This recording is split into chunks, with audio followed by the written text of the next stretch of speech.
Assalamualaikum, nama saya Siti Ainul Murshidah binti Syamsuddin, guru pendidikan khas yang mengajar subjek reka bentuk multimedia interaktif di SMK Orchid Desa, dan saya merupakan finalis 10 teratas Malaysia Teacher Prize 2025.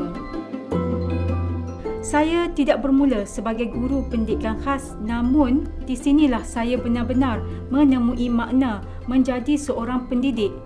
Dahulu, saya sering meraihkan kejayaan murid cemerlang akademik, hinggalah satu hari saya tersedar betapa murid pendidikan khas jarang diberi peluang untuk bersinar dan berdikari.